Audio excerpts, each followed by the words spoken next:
ওমরে ফারুক যখন খলিফা, তিনি মুরব্বীদের মিটিংয়ে একটা ছোট্ট বাচ্চাকে রাখতেন, অল্প বয়স্ক এক সাহাবী। ওই সাহাবীর নাম আব্দুল্লাহ ইবনে আব্বাস রাদিয়াল্লাহু তাআলা আনহু। মুরব্বীরা মনে কষ্ট পেলেন, কিরে এই ছেলের সমান নাতি আছে আমার ঘরে, আমার নাতি আছে এই ছেলের সমান, এই ছেলেকে কেন রাখে? ওমরে ফারুক বললেন, একদিন দেখাই দিব আপনাদেরকে কেন রাখি। ওমরে ফারুক একদিন সবাইকে বললেন, ইদা জাআ নাসরুল্লাহি ওয়াল ফাতহ ওয়া রাআইতান নাস ইয়াদখুলুনা ফি দীনিল্লাহি আফওয়াজা। এটা কোন প্রেক্ষাপটে নাজিল হয়েছে আপনারা কে জানেন বলেন তো? এক সাহাবী বললে, এই সূরা দ্বারা বোঝানো হয়েছে আমাদের যখন বিজয় অর্জিত হবে তখন যেন আমরা বেশি বেশি আল্লাহর প্রশংসা করি। ওমরে ফারুক বললেন, উত্তর হয় নাই। আরেক বয়স্ক সাহাবী বললেন, আমাদেরকে রব্বুল আলামিন বড় বড় শহর বিজয়ের ব্যাপারে আদেশ দিয়েছে, এই সূরা দ্বারা আমি এটা বুঝেছি। ওমরে ফারুক বললেন, হয় নাই। কেউ যখন উত্তর করতে পারে নাই, ওমরে ফারুক বললেন, ও আব্দুল্লাহ ইবনে আব্বাস, তুমি এই সূরার ব্যাপারে কি জানো? আব্দুল্লাহ ইবনে আব্বাস বলেন, হুয়া আজালু রাসূলিল্লাহ, এই সূরা দ্বারা বিশ্ব নবীর আগাম মৃত্যুকে বোঝানো হয়েছে। ইদা জাআ নাসরুল্লাহি ওয়াল ফাতহ, নবী হে যখন বিজয় আসবে, আল্লাহর পক্ষ থেকে সাহায্য আসবে, ওয়া রাআইতান নাসা ইয়াদখুলুনা ফি দীনিল্লাহি আফওয়াজা, আপনি দেখবেন দলে দলে বানের পানির মতো লোকজন কালিমার ছাতার নিচে প্রবেশ করতেছে। তো সবাই যখন কালিমা পড়ে মুসলমান হয়ে যাবে, সবাইকে মুসলমান বানানোই ছিল বিশ্বনবীর মিশন। মিশন যখন কমপ্লিট, নবী থাকার পৃথিবীতে আর দরকার নাই। এই সূরা দ্বারা আল্লাহ বুঝিয়েছেন বিশ্বনবী পৃথিবীতে আর বেশি দিন বেঁচে নাই। চিল্লায় বলেন ঠিক কিনা? ওমরে ফারুক ডেকে বললেন, আব্দুল্লাহ মারহাবা, মারহাবান বিকা ইয়া আব্দুল্লাহ ইবনে আব্বাস। ও আব্দুল্লাহ ইবনে আব্বাস, মাশাআল্লাহ তাবারাকাল্লাহ, কেউ সঠিক উত্তর না দিতে পারলেও তুমি সঠিক উত্তর দিয়েছো। তুমি এই সূরার ব্যাপারে যতটুকু জানো আমিও জানি ততটুকু, পড়েন সুবহানাল্লাহ। তুমি সঠিক উত্তর দিয়েছো। এই হাদিসগুলো প্রমাণ করে মাঝে মাঝে জুনিয়ররা সিনিয়রদেরকেও হারিয়ে দেয়। চিল্লায় বলেন ঠিক কিনা? এজন্য মাঝে মাঝে বাচ্চা ছেলেদেরও পরামর্শের দরকার আছে না নাই? ঘরে সুখ নাই, শান্তি নাই, কারণ পরামর্শ করেন না তো। আব্বা আম্মার পরামর্শ নেন, স্ত্রীদের পরামর্শ নেন, ছেলে মেয়েদের পরামর্শ নেন। গুরুত্বপূর্ণ সিদ্ধান্ত নেওয়ার আগে পরামর্শ করে সিদ্ধান্তগুলো নেওয়ার দরকার আছে না নাই? পরামর্শ করে ফ্যামিলি মিটিংয়ে যদি আমরা সিদ্ধান্ত নেই, ওই সিদ্ধান্তে বরকত দিবে কে? আওয়াজ করে বলেন, ওই ঘরটারে বরকতময় করে কে? কয়টা গেল? 7টা। 8 নাম্বার হচ্ছে, প্রত্যেকটা ঘরে এক একটা পারিবারিক পাঠাগার গড়া চাই, ফ্যামিলি লাইব্রেরি। কার কার ঘরে পারিবারিক পাঠাগার আছে দেখি সুজানগরে? মাশাআল্লাহ, মাশাআল্লাহ পড়েন, আওয়াজ করে পড়েন মারহাবা। যাদের ঘরে নাই তাদের ঘরে একটা পাঠাগারের দরকার আছে না নাই? একটা শোকেস বানাবেন, ওখানে ইসলামী বইগুলো রাখবেন, ইসলামী সাহিত্যগুলো রাখবেন, তাফসিরগুলো রাখবেন, হাদিসের বইগুলো রাখবেন। একটা পারিবারিক পাঠাগারের দরকার আছে না নাই? কোরআনের প্রথম আয়াত হয়েছে পড়ো। কোরআনের প্রথম আয়াত কি? আল কোরআনের প্রথম বাণী পড়ো, আল হাদিসে নবীর কথা পড়ো। আল কোরআনের প্রথম বাণী পড়ো, আল হাদিসে নবীর কথা পড়ো।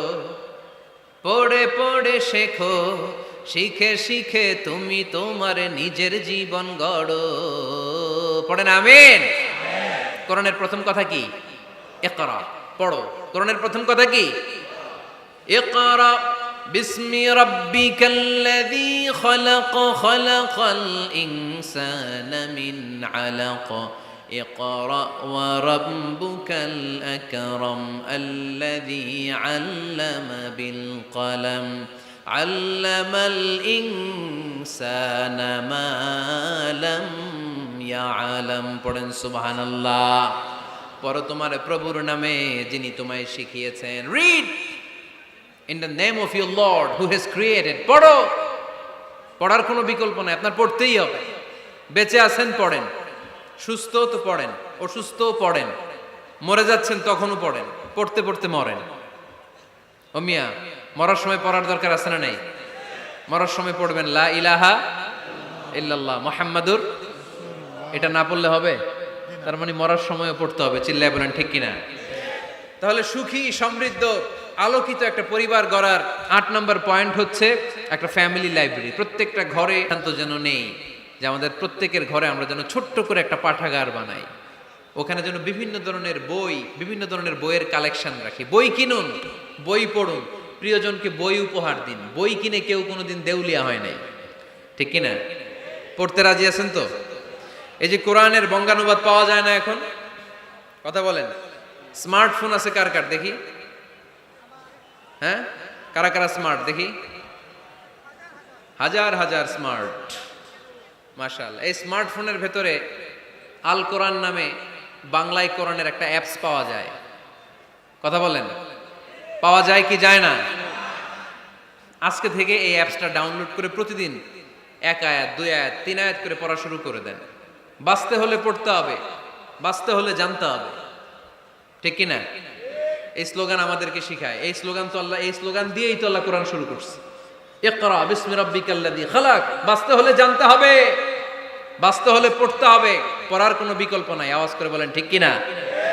সুজানগরের ভাইয়েরা, মোবাইলের অ্যাপসের ভেতরে আমরা কোরআন রাখতে রাজি আছি তো সবাই? হাদিসের অ্যাপস ডাউনলোড করতে রাজি আছি তো? বাস রাজি আছি, ডাউনলোড করে রাইখা দেবো, আর কেউ পড়বো না নাকি? হ্যাঁ, প্রতিদিন একটা আয়াত হলেও যেন আমরা পড়ি।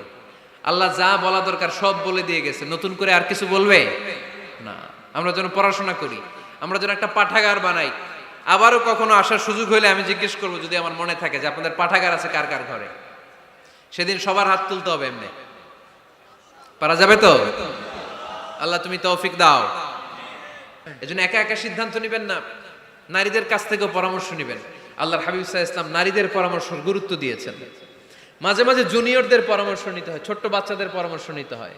ছোট্ট বাচ্চাদেরকে বোকা মনে করবেন না, ছোট্ট ছেলে মেয়েদেরকে বোকা ভাববেন না, ওদের মাথায় বুদ্ধি আছে। মাঝে মাঝে জুনিয়ররা সিনিয়রদেরকে হারায় দেয়, আছে না নাই? আল্লাহর হাবিব সাল্লাল্লাহু আলাইহি ওয়াসাল্লামের একটা বৈশিষ্ট্য ছিল, তিনি কিছু খেলে খাওয়ার পরে বন্টন করলে কোন দিক দিয়ে করতেন?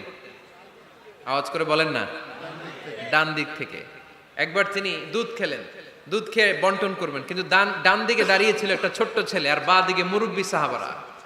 আল্লাহর হাবিব সাল্লাল্লাহু আলাইহি ওয়াসাল্লাম এই ছোট্ট ছেলের কাছ থেকে অনুমতি চাইলেন। তার মানে ছোট্টদেরও পরামর্শের দরকার আছে না নাই?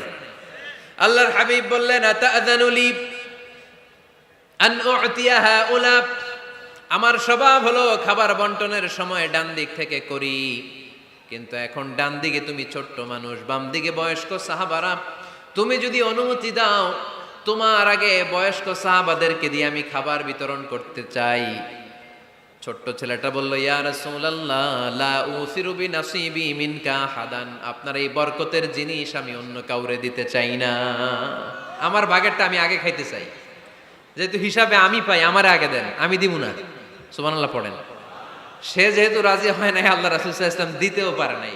আল্লাহর হাবিব সাল্লাল্লাহু আলাইহি ওয়াসাল্লাম দুধের পেয়ালাটা মুরব্বিদের হাতে না দিয়ে ছোট্ট বাচ্চার হাতে তুলে দিয়েছে। চিল্লায় পড়েন আল্লাহু আকবার। তাহলে ছোট্ট বাচ্চাদের পরামর্শের দলিল আছে না নাই?